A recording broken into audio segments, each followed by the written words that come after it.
我要直接请教的是，三立电视台长期以来抹红抹黑蓝营的政治人物，动不动就说蓝营的政治人物卖台，动不动就说蓝营的政治人物是亲中。那么三立电视台，它旗下有好多家公司，可能各司不同的职务，其中有一个叫做卢米埃电影股份有限公司。别人去中联办就是亲中，就是卖台。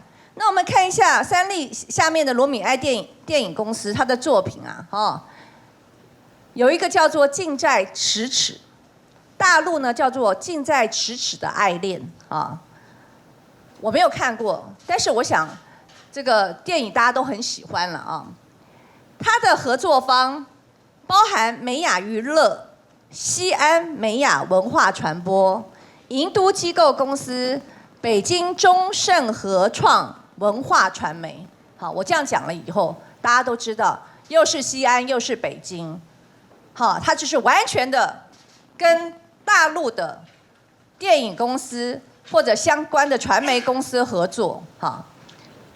民进党到底有什么样的标准？这个是杨信。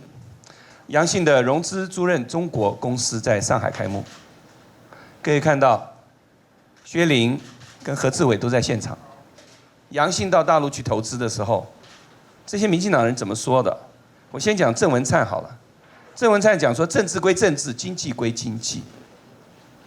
郑文灿说政治归政治，经济归经济。那么杨信是代表绿色企业吗？不是的，他不是代表民进党。那请问有哪些企业是代表蓝色的？哪些企业是代表红色？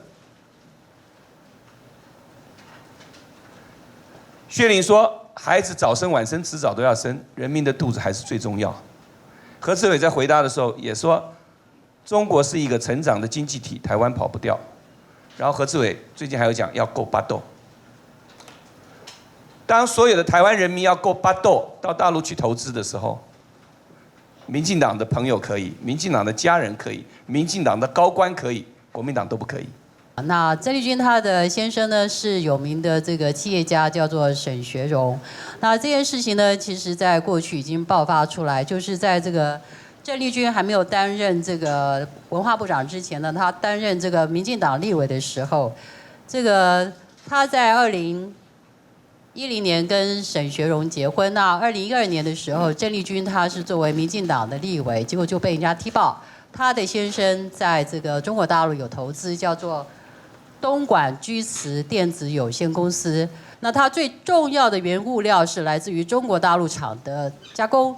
那这家东莞居瓷呢，它又受到这个中国大陆的相关的工商部门的管理。那我要请问了，如果反渗透法通过的话，是不是要来查一下这个居瓷工业，它是不是有涉及到国安问题？